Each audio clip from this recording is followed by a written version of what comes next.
use cases of Web3 through DePIN. Rover Network turns every driver into a world model builder, capturing real-world 3D data to power autonomous vehicles and spatial AI. Rover, building the world's map together. Hello, Ben. Can you tell us a little bit about yourself, your journey, your extensive experience in China's mobility sector with companies like NIO and Canoe to now leading Robo.ai in the UAE? And what led for you to do this crazy transition as well? Well, how much time do you have? Half an hour. I'll have a pretty long story, but well, in short, I was made in China, but over the last, half century, basically, I was installed with a lot of iOS operating systems, different apps. But overall, if you ask me, I'm sort of a maybe 60-70% Chinese, and rest, with a bit of Australian, a bit of American, a bit of a Swiss, and a bit of a European. So I'm pretty mixed, and all over the place. Yeah, all over the place. I've lived and worked in the 3 continents, and I have to say I'm quite lucky. I was born in the right time. I was born in the right place. Being with the right people and with a lot of great companies. So I've been quite lucky. Exactly. And then you work a lot with like Chinese mobility sector. I was tracking some like companies like NIO and Canoe, and I was looking at the cars. The cars look so cool. I can't wait for be able to drive one of those. How was your story to get to this mobility world, let's say? I think about, my very first job after graduation from my business school from Australia. My very first job was with an American company called EDS. And for the younger generation, probably they don't remember this company. They never heard of the company. But for, people at 40 years old or above, they would know a company, they would know a very famous entrepreneur called Ross Perot. And this company, EDS, was funded by Ross, and he sold it to General Motors and basically became one of the biggest management consulting, IT consulting company in the world, especially strong in the automotive sector. So my very first job after graduation was working with EDS in Canberra, in Australia, the capital of Australia, in Canberra. And the very first project, my mentor, my MD called, I still remember his name. His name is Frank Archibald. He actually spent many years in China and came back to Australia, and he gave me this project to develop a market entry strategy for General Motors into China. That was 1995. So that was exactly 30 years ago. So that's how I got into the sort of starting point in the automotive industry. And gradually also, after going back to China, I worked for an American company, A.T. Kearney, which was acquired by EDS back then. And then I joined a Swiss company called Egon Zehnder. It's a global top leading executive search firm. So I became the Asia managing partner in the automotive industrial sector. And then 2012, I was recruited by another such firm called Russell Reynolds. This time it's an American company. I was working in New York as the managing partner for the automotive practice in North America and Asia Pacific. So that's how I was immersed into this automotive industry. But mobility, especially the smart mobility, the term only started about 10 years ago, right? That's when, especially after Elon Musk started Tesla, that encouraged and motivated a lot of other startup companies. In particular in China, there were a group of young entrepreneurs, especially from the non-automotive, non-traditional automotive industries. They were from internet, they were from AI, from all sorts of different industries. And I was lucky to be part of that sort of a mobility movement, smart mobility movement back in China in 2014. So that's how I got into the space. It's really interesting. Exactly. I like what you said, that Elon Musk kind of started his movement, right? Because he had multiple companies. Tesla came up with like a startup, mindset, which before, if you want to start like a car company, you need to be a lot of money. You need to have, good contacts, a lot of people in suits. And then this new movement of, okay, let's actually create really cool company that everybody loves and let's start pushing the boundaries, what technology can offer. And I think that's something that China is doing amazingly well now.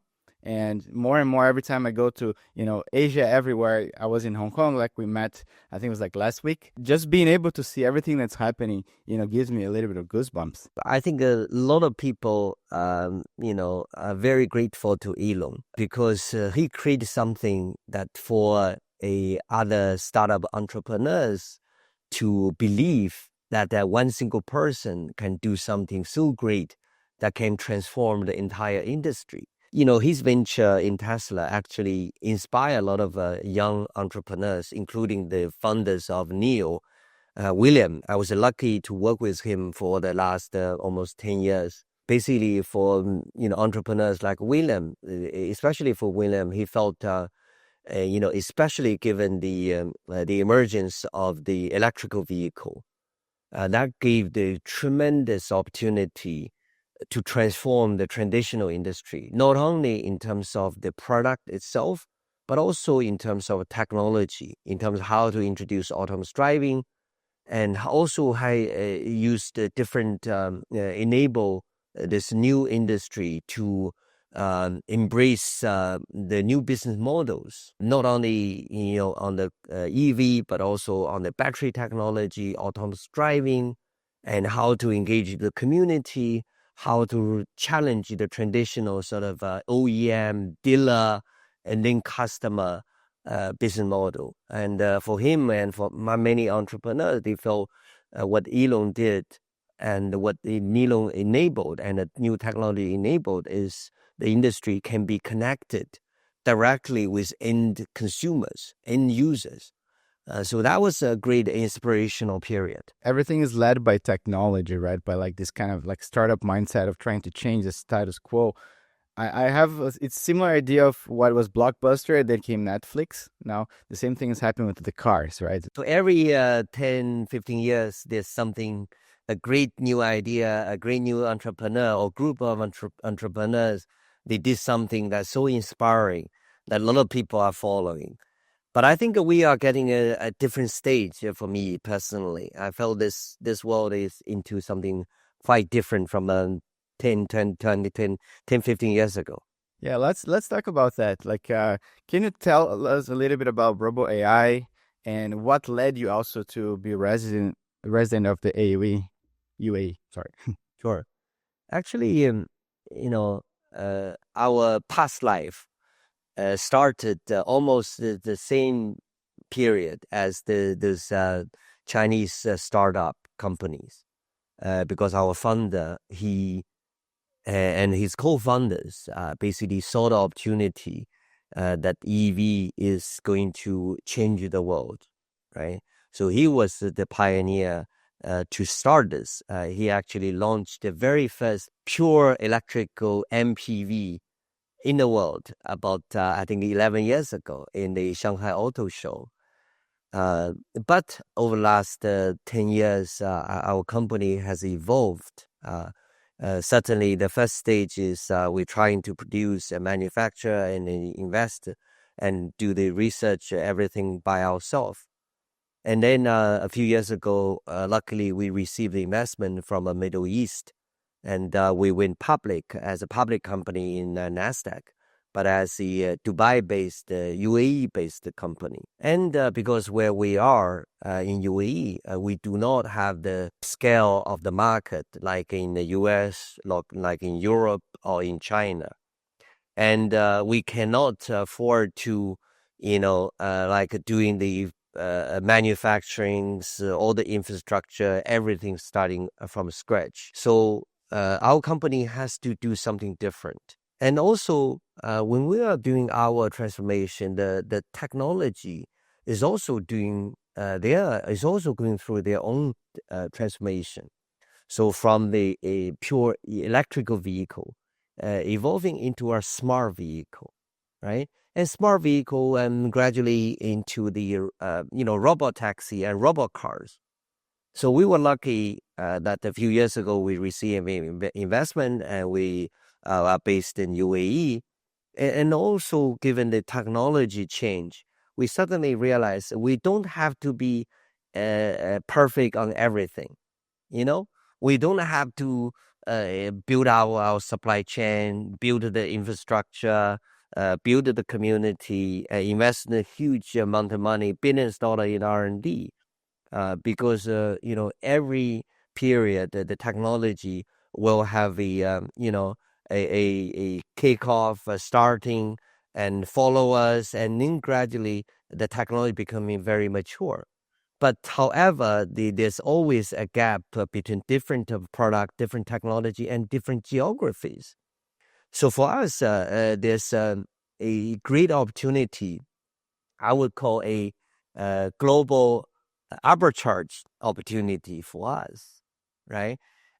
Because each country, each region has a different user behaviors, different level of development for infrastructures, and also have a different user behavior in terms of autonomous driving or other technology or user communities. So that gives us the first opportunity that we can, quickly learn and work and partner with different alliances, and then doing something on our own in our own market or target in our own regions. So that's, I think, the phase one of the, I think I will see the transformation 1.0 for the company. But more recently, especially if we talk about, set aside the geopolitical stories, if we only focus on the technology and product itself, and I think this market is going through a tipping point, right? Certainly in Asia, in particular in China, China already passed the tipping point in terms of the EVs application, right? So the new car sales is already accounts for more than 50% of the new car sales in a total. So the new EV car sales already accounts for more than 50% of new car sales in China. Certainly, different market has a different level of development, but that is a great indication that the EV market is already going through the tipping point.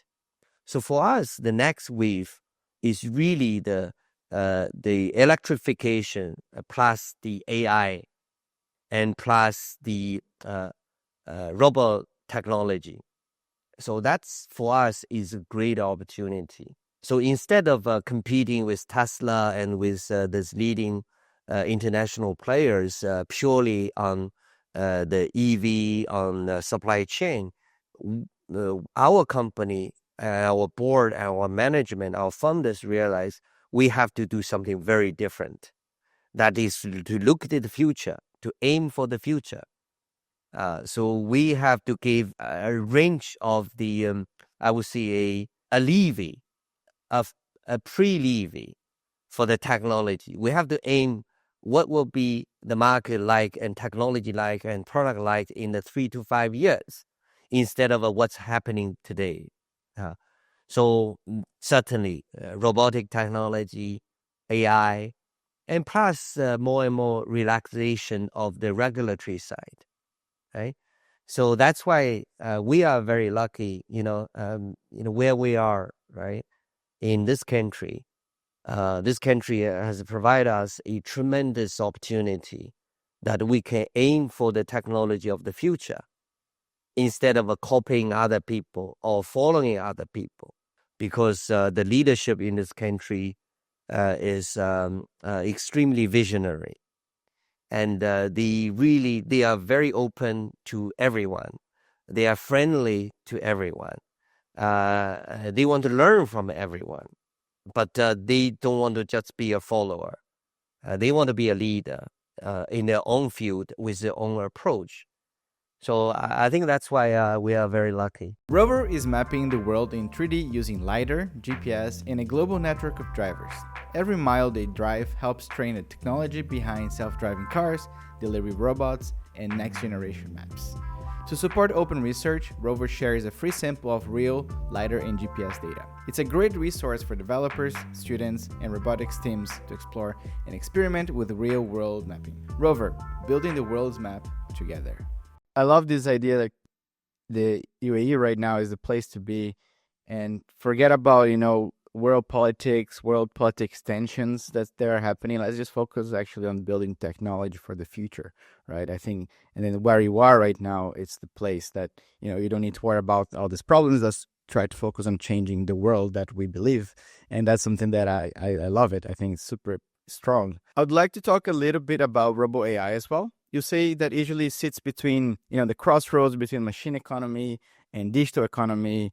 How would you explain that in simple terms? And what are you trying to achieve with Robo AI? For me, the journey we are taking as a company, I think for me is also a journey I'm taking myself as personally. Okay, so I was a computer science engineer. I graduated many decades ago.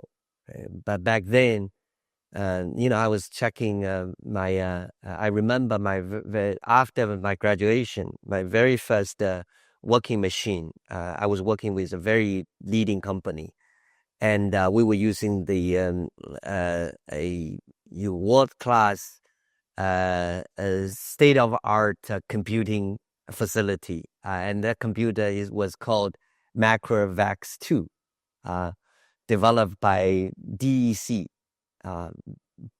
I don't know if you remember the name, but that company was long gone. But the compute of that machine was huge, was on top of the range. However, now it only, in today's term, it only has a 16 meg RAM, 16.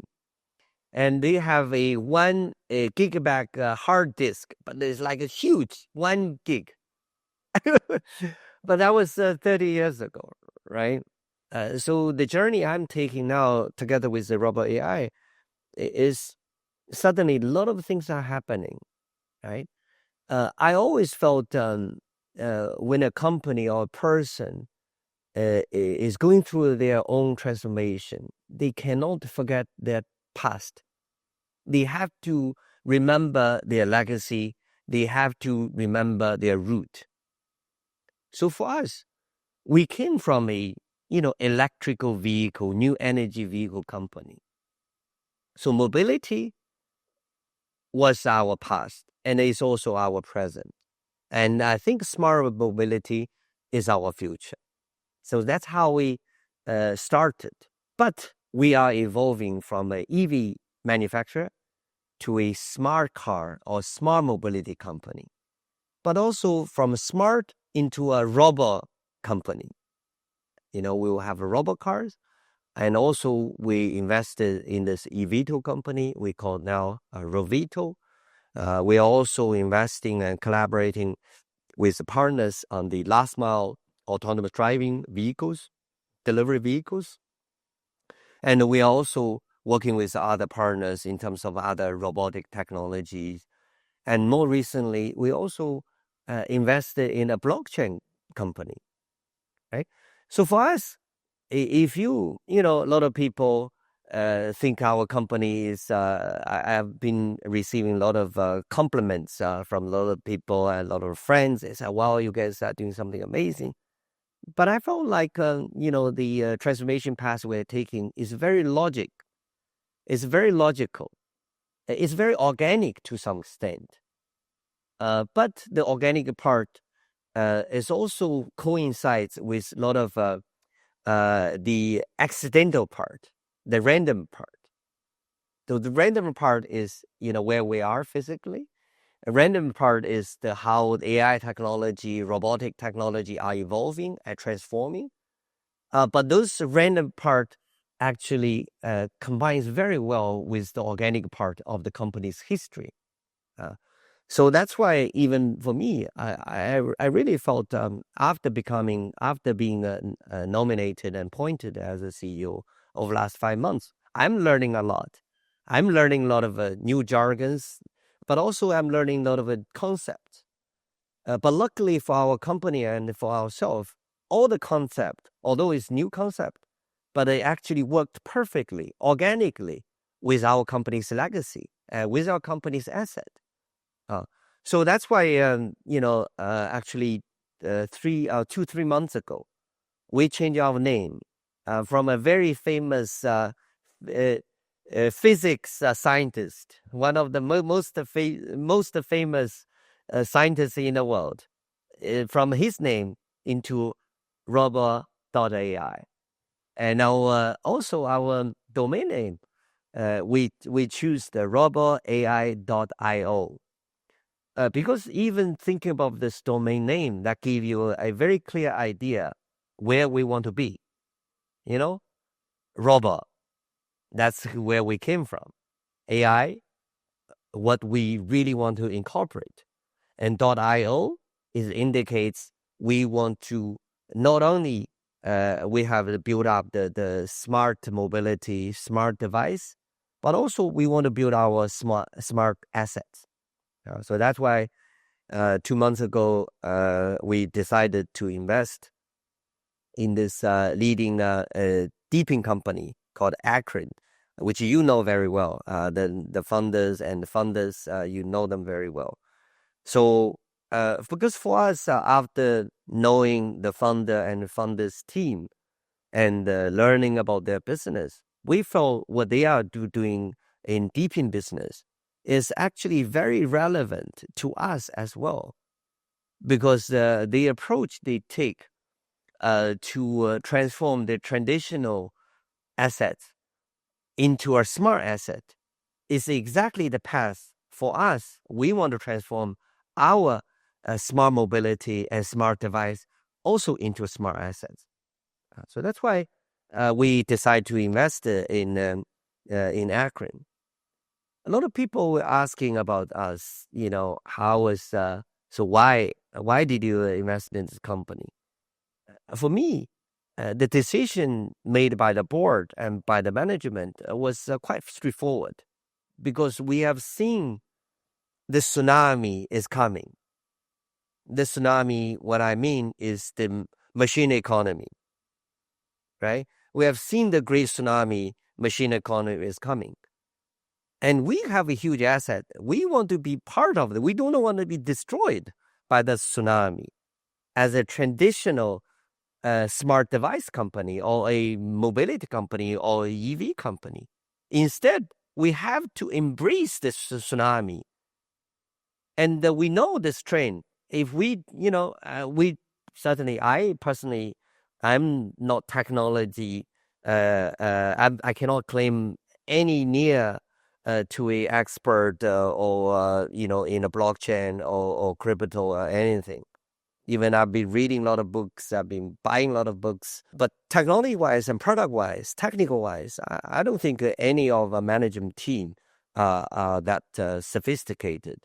However, our concept, our intuition tells us this is the future. Instead of being destroyed, we need to embrace this tsunami and transform the tsunami into a great wave, right? Great tide. So that's why people in last interview, people I said, what do you see that your investment with Akron? I felt first, yes, it's quite a large number of the investment into this company, but I felt this is not only an investment in them, in Akron, it's more investment into us in ourselves. So for us, this $10 million, $20 million, it's more like a statement. It's like we want to raise the flag that we want to be part of you guys. We want to be part of the new machine economy. We are not the old guys. Please trust us. We have something to offer. But we also want to, we are willing to learn. We are willing to partner with you guys. Instead of being crushed by a tsunami, you guys are getting the surfboards and you guys are going to surf it. Exactly. That's, all this investment, the partners, and even you guys are our friends within our ecosystem.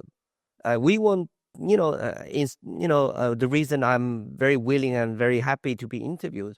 I want to know more. I want more people in your world to know me, to know our company, to know Robo.ai, to know what we want to do, because we need partners, right? I'm pretty well known in my own space, but I'm very, very ignorant in your world. So I want to be more knowledgeable.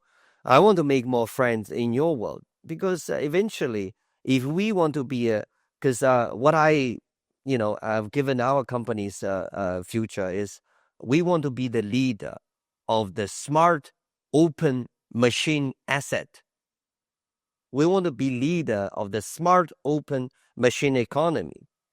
So that's why I'm talking to, Leo, the founders of Akron, and our partners and investors. Next year, I really want to organize a summit. We call it maybe SOMA, or maybe SOME or SOMA, Smart Open Machine Asset Summit, right? So that's how we discussed in Hong Kong, right? So that's why even we are still very new in your world, but we want to plug our flag high up there. Absolutely. I would like to talk a little bit about when I was in Singapore. I think it was the first time we met during Token 2049. You announced the release of the Robo 339, which is, first, it's a really interesting car, and second is the concept of having a digital wallet that's linked to the VIN of the car. The VIN is that unique identifier for the car, and basically giving each car its own wallet. I think, was that one of the first, let's say, initiatives that you guys have in terms of, okay, let's try to get into this blockchain world and machine economy? What was the thought behind it, and how do you envision this being used? Absolutely, you're absolutely right. That was that was one of the very first token we toast into the blockchain world. As I said, we have seen the train, right? From EV to smart vehicle to robot vehicle to robot asset, and to smart assets. Because when the machine economy is coming, actually, I think machine economy has already arrived in some parts of the world with some of the product, right? So we felt, our legacy asset, which is a electrical vehicle and the smart vehicle, will be one of the best choices as the potential smart asset to be embedded, right? Given its function, given its technology, given its economic value, and given its smartness. And also, the concept is very easy. So that's why we are working with Changer.ae. We are also working with leading crypto banks in UAE. We are trying to give our car and a digital identity, and also a smart wallet. So this we call the very first smart vehicle, we called Robo 339. 339 being the last three digits of this car's VIN number, right? So for us, it's another token. It's another statement. So we are now working with Akron, with some partners in the IoT world. We're working with crypto banks. We're working with fintech companies. And hopefully in December, there's a serious event being organized, being held in Dubai and the UAE. Hopefully you will see more of our Robo 339, maybe 338, maybe 88. So there will be a bunch of smart asset, going around in Dubai. I think it's super interesting. I love this idea of like the car has its own wallet. You're driving, you're parking, you don't need to worry about paying for things. Everything is being automatically transact. It tolls. It maybe even go to a McDonald's drive-through. Your car pays for your meal as well. There's a lot of ways, right? That maybe we should disclose a little bit of the secret discussion we had, right, in Hong Kong. So we, on that kind of project, we need people like you, Daniel, to work on the project, because maybe I'm conceptually still okay, but there's no way for me and to make it happen. So we need people like you and your friends and your partners and our partners to work together. Because I have to say something else, because this is my feeling, right? Earlier this year, that was the very first time I attended this Token 2049, last year, and then to Singapore, and then to the FinTech week in Hong Kong. I have to see, the vibes, the energy, the sense of participation, the sense of community that I felt during those events, during this blockchain event, during those crypto event, is something I never experienced in the normal sort of a business summit. I'll give you an example. My very last the session I was facilitating, I was chairing in Hong Kong last week.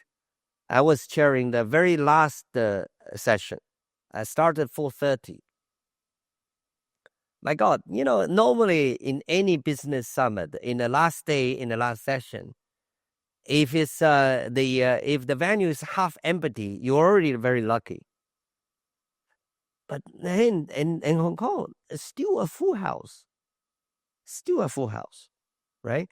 So I was very touched by the sense of community in blockchain, in crypto world, because that world used to be isolated, just like our world was our real world, right? My the session I chaired was real world, real solution, right? We talk about RWA, all sorts of the concept, but the real world was cut off from the crypto world or blockchain world.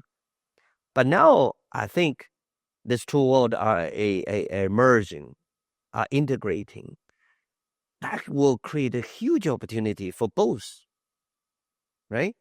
We have been receiving a lot of emails and inquiries and, approached by many entrepreneurs from the blockchain world, from the RWA, and to see how we can work together with Robo.ai. But also, we are approaching a lot of people like you, how to, make our idea being realized. And not only realized as the POC, but also as a real project, a real economic agent that creates real economic value. So that's where we need help from you guys and people like you. I really like that. Actually, at least you have this vision, right? And for the longest time, crypto was only DeFi, decentralized finance, and was very like only, let's say, nerds or a bunch of people that just focusing on the software. And then recently there was this shift for robotics AI, or what we call it physical AI as well. And I think the magic that's happening right now that actually makes me want to go. I started going full-time Web3 is because this idea of decentralized infrastructure came along. You're merging the software, the blockchain, the physical world, sensors, everything's converging. And it's very, very exciting. And that's where I want to be personally. That's why we're actually having this podcast and talking to you. And I think the hats to you, because, we need people like you to have this vision, to bring all the expertise that I don't have from the past companies, having like a NASDAQ listed company, and bring that to the Web3 world, to the robotics. And I think that's super, super valuable. And I believe that's the future. The vice versa. So for us, the why this company, we want to change our name to from a physics scientist into a buzzword. Maybe the word's a bit of a cheesy, but I think this is a statement. It's a statement by the board, by the management, because this is a very, very straightforward statement. So we want to be in embracing you guys. We want to learn. We want to have your help. We want to have your partnership. Absolutely. Besides Robo.ai, you guys are also working with EVTOLs, eVTOLs, electric vehicle. It's basically drones that take people from one place to another, right? That plus, I think, robotaxi, logistic robots. What are the things besides, just cars, like smart cars, do you see we're heading towards to in the next 5 to 10 years? I think going back to our legacy, right? We start from a e-mobility company. And now we are entering into a smart mobility stage, right? And with the smart mobility and more smart assets and more smart device into our portfolio. So naturally, eVTOL is a natural extension. If you talk about smart mobility, cars, right, EVs, and then smart cars and robotaxi, and then of course next one, especially in this country, where they are aiming for the future, aiming to be the leader, to willing to try everything. They give you the regulatory endorsement. They give you the market access. They give you the support for POC, and they build up different sandbox for different products. Robot car, autonomous driving, delivery vehicles, or eVTOL business. So this is eVTOL business is a very natural extension of our company, right?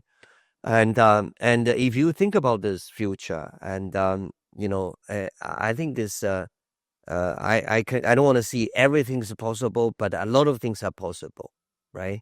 On the land, on the delivery for personal use, for business use, in the air for transportation, for logistics, for passengers, and maybe in the ocean, right? And then I'm sure in the next few years, I know there's a lot of Chinese companies, American companies already investing in the e-yacht business, just like 10, 15 years ago on the EV business. Now they are getting into the e-yacht business, okay? So I think in the next 5 to 10 years, you will see more and more from e-yacht, you will see smart yacht. You will see autonomous yacht. And the transportation, the services, the humanoid robotic technology will be very sophisticated, very mature in the next 5 to 10 years. So everything is happening. So I'm super excited by this notion of the smart open machine economy. So for us, I feel our company is still in the startup stage, because we have a lot of ideas, we have a lot of partners, we have a lot of resources, but we have to make it happen one by one, right? So we need a partner's help. We need our customers to be comfortable with us, with the new technology. We have to also persuade and convince the regulator to be comfortable and to give the access to the new technology, new product, and new solutions. So there's a lot of work to be done, but it's very exciting. Exactly. I think that's my words. A lot of work, but it's really exciting. What are the milestones that you guys are trying to achieve for next year? I don't know if it's still defining a lot of those things, but do you have any clear goals? Absolutely. So for us, as I just said, our vision is very grand. Our mission is very noble. We have a great resources. We are located one of the most progressive, open, friendly economies and geographies and the states in the world. And we have a tremendous group of partners in our ecosystem. And we have a lot of very open-minded customers. So our mission is to deliver what we promised. Hopefully, this unfortunately, as a publicly listed company CEO, I cannot promise any numbers. It's against the law. But our our most important and most critical task is to deliver what we promised in our public statement, in our public announcement, including the delivery vehicles, including the smart cars, including the eVTOL, which we call Roveto. We have made a lot of public announcement. So my job, if I don't want to be fired by the board, is to deliver those announcements. For the listeners or people that are watching at home, what are your final thoughts about the industry, or what would you like them to take from this interview? Maybe two parts. One is as a company CEO of Robo.ai. One is as a person, Uncle Ben, because at my age, it could be called Uncle Ben. A lot of people, young people, call me Uncle Ben, by the way. So as a person, first as a CEO of Robo.ai, I felt my message to them and to your ecosystem, to your friends is we need you. We want you. We need your help. We want you to give us new ideas. We want you to, I hope you guys can know a little bit more about Robot.ai, about our mission, about our challenges, about our struggles, and watch us as an observer and as a friend, maybe potentially, and hopefully maybe one day become a friends or partners somehow, right? So keep our eye on us. Give us suggestions. Give us criticism, advice, ideas, anything you can give us. We will appreciate. And then as a person, as Uncle Ben, as I would see, I'm never too old to learn new things and never too young to be confident, to be successful. Because especially in today's technology, in today's world, young guys, you guys are the future. Absolutely, you guys are the future. And I'm very lucky at my age, at my stage of my life, to be associated with the younger generation. And I hope you guys don't see me too old as your friend. Definitely not. Definitely not. I see you as like someone that I want to learn a lot of things from, most of all, and good friend. Yeah, I have a lot of failures for you to learn. Absolutely, a lot of lessons to be learned. That's amazing. Exactly. Well, I think we're on 45 minutes now. I just want to say thank you so much for taking the time and talking to us and sharing a little bit of your background, everything that you guys are doing. Because I am definitely going to be checking Robo.ai. I'm going to drop all the links for the website, for the Twitter account, and everything on the description for the podcast. And yeah, I just want to thank you for your time and for the vision and everything that you're building, because it's really necessary. Thank you. Thank you so much. Thank you, Daniel. It was great to see you again. And I'm happy to have this great chat. And I hope in the next few weeks, I'm sure you'll come into Dubai. And, we can discuss our secret project again. Thank you so much.